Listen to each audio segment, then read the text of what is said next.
So I'm sure we have all heard the saying that there are winners and losers in life. And yes, while there is some truth to this, it is a little bit of a harsh statement. You've probably been told this when you were going to enter a contest, competition, whatever it may be. Whoever told you this was probably trying to motivate you to tell you that yes, there's going to be two outcomes. Why not pick the outcome that will guarantee you happiness, right? If any of you have had the great fortune of winning at something in life, you'll know that it is an irreplaceable feeling. Whether you worked your absolute hardest to achieve it, or it was something that came naturally to you, there was a measurable marker that told you that you were the best in the room. No one decides who wins at the game of life, though.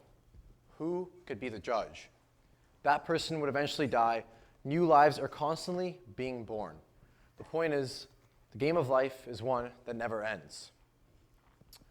If any of you have ever tried to improve yourself, gone down a path of self-improvement, you'll know that in order to succeed at this game of life, you have to win against the devil on your shoulder, constantly telling you no. And this devil will tell you no, even when you know it is time to not procrastinate, make logical, rational decisions. The game of life is one that we play against ourselves. Sure, there might be people and obstacles in the way, but if they win, it's because the culmination of choices that they made against the devil on their shoulders were ultimately better than the ones you made. And the devil on my shoulder is trying to stop my constant stream of thought. And this is a stream of thought that tells me that laziness has taken over the vast majority of minds. It may have taken all of your minds currently in this moment. Dim lights are all around us. Most of you are probably dim lights right now, passively letting what I say flow in through one ear and out the next. Decisions I see everyone make, my friends, family, friends, and whoever it is, seem to be just mere conclusions, but they should be conclusive. And the motivational advice that I see these people making doesn't actually help them in the way that they think it is. To the untrained ear, this all sounds like the start of my own personal rhetoric, and it probably would be, beginning with what I call the laziness epidemic. Now, I know that laziness is a problem that has affected us all, but I'm not here to wow you with some awe-inspiring solution to this. But what I want you to ask yourself is two things in this laziness epidemic. Why does laziness exist? And how can we create an optimal mindset to help us defeat laziness? The most interesting thing about all this is that in today's world, there is a big gap between those who are destined for success and failure. Now, I'm sure we have all had lazy days where we spend all day on our phones scrolling, but at the same time, we may know people like this who are even worse. There are very lazy people nowadays, and that's as a result of social media. On the flip side, though, because of social media, people are so competitive, and that's because achievements are broadcasted everywhere. So you have this weird dynamic. Now, there are people who spend endless hours scrolling. They fall on this side of the laziness spectrum. They'll do nothing but watch YouTube, TikTok, Instagram, whatever it is all day. Now, it's kind of hard to optimize these people because their mindset is so far skewed to the left that I don't know if I can even help these people. Then on the polar opposite end of the current laziness spectrum within our society, we have people who go for radical self-improvement. These are self-improvement monks who will live in the forest and tell you that 5 minutes of social media a day is denigrating to your long-term health. I've spoken to one of these people, and it is not pleasant because they will tell you that basically everything you're doing right now is terrible for you. But then, there are most of us. Most of us fall in the middle. Most of us will scroll social media on a regular basis, not get overconsumed by it, maybe waste a bit of time, but then we will also see someone achieving something we want to have and get motivated by it. Nowadays, you can open up Instagram, see your favorite fitness influencer, lifestyle blogger, wealthy celebrity driving supercars whenever you want. The lifestyle and the way that these people hook themselves, it garners views, and it should garner views. I know that with social media, everyone tries to portray the best possible version of themselves, and hardly anyone will ever show you unfiltered reality. But the positive side to all this is that it has sparked the curiosity within people to ask themselves, what is stopping me from achieving a similar mindset? And this is when curiosity starts. It is my belief that laziness does not actually exist. Yes, people might demonstrate laziness, but I think it's a little bit rude to be calling people lazy, right? That seems a bit harsh and brash. So instead, what I think we should say is that people are uninspired. When people start to become inspired, their laziness disappears. All it takes is to thwart the initial laziness that thwarts our curiosity, and then you will see how your laziness disappears. Allow me to give you a personal example, and this addresses the why does laziness exist. For example, a young girl has concerned her family that she is sitting around all day, and this is a very young girl, scrolling in bed, she does nothing. She hardly even comes down for breakfast, lunch, dinner. She scrolls on her phone, she's starving herself, and her family is so concerned that she's turning into one of those iPad kids. But then, on social media, she sees an older woman, and she sees an older woman broadcasting these viral makeup products, and she wants to go to the store with her mom to try it. Come to figure out, her mom realizes that it's actually a filter, and none of those makeup products are real.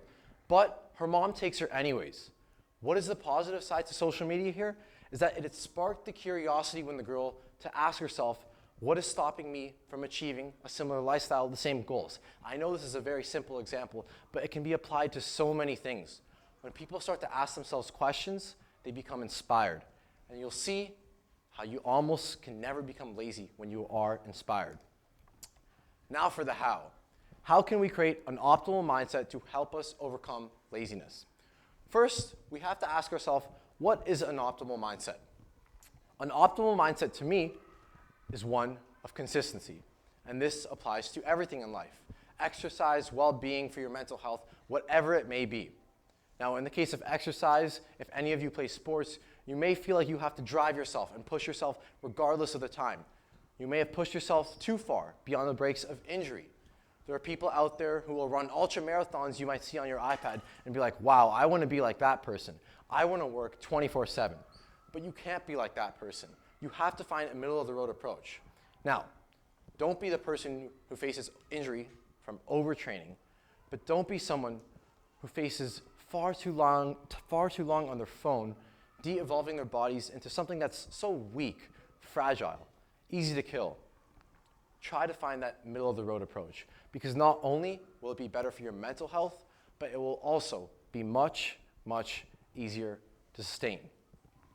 I personally am a chess player, and I think most people would do very well for themselves if they treated life like a chess game.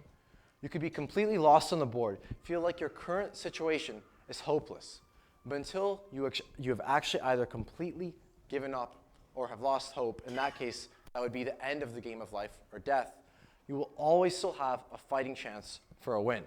And that's the beautiful thing about the game of life. We are essentially playing one big game of chess filled with millions of decisions that we make in it. Chess is a beautiful game because at the end of the day, if you lost, yes, you were playing another opponent, but you lost because you made a bad move in a position where you shouldn't have. It teaches you personal accountability. And like I said, life is a game that we play with the devil on our shoulder.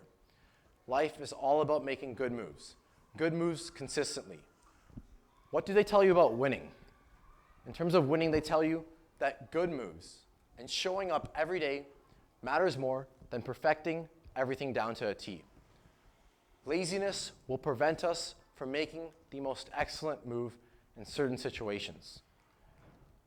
But if I've learned anything from chess, it's that sometimes the effort and exhaustion required with making the most excellent move on the board is sometimes not worth it when you have a good move waiting to be played. In this example, we have someone who's scrolling Instagram and TikTok and feels like it is consuming and taking over their life. Now, what's the most excellent move? Probably to never go on Instagram and TikTok ever in their life again, because for the vast majority of people, it doesn't bring any good to their life. It's just short-term gratification. However, this is an extremely difficult move for a lot of people because social media is so addictive these days. So a good move would be to use the current time that they spend watching Instagram or TikTok, Facebook, whatever it is, and actually watch motivational content on there from time to time that actually fuels their motivation for the rest of the day. Just don't get overconsumed by motivation. Now, the next point that I want to address is that I called everyone in this room a dim light.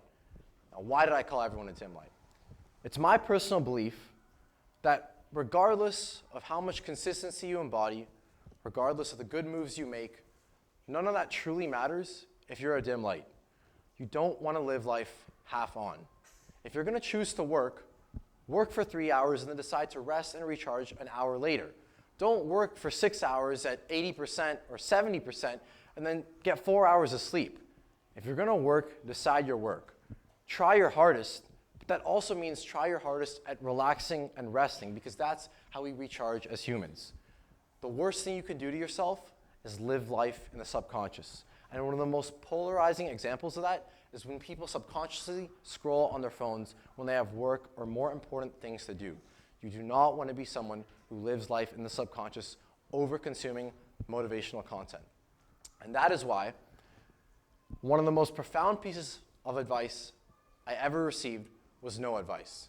They told me, Dylan, the only advice I can really give you in this situation is no advice. No matter how much advice you receive, you will not truly internalize the advice you are given until you go through it yourself. Advice is not wisdom. Wisdom comes solely from our own personal experiences. Yes, try to learn from other people's mistakes, but you will not internalize it until you go through it yourself. The most dangerous thing I've ever heard someone say is that one piece of advice will change their life forever. It won't. Sometimes the best thing and the only thing you can tell someone is that you'll figure it out. Because at the end of the day, you were probably listening to me in these last 10, 15 minutes at 50% capacity. I know that social media has completely fried my attention span. I don't think you were probably listening to every single word I said, word for word. But that's okay. Because really the only thing you need to take away from today is that sometimes you just have to thrust yourself in that position and do it. Then you will garner wisdom, and then you'll be able to give other people advice. At the end of all this, we are a culmination of our choices. You chose to eat what you ate yesterday, today, and hopefully tomorrow. You chose to sit in that very seat, sit next to the person you're sitting next to, dress in the color you did, arrive at the time you did. So if we want to win at the game of life, we have to make little choices that reflect improving ourselves and not being lazy people. So choose wisely. Thank you.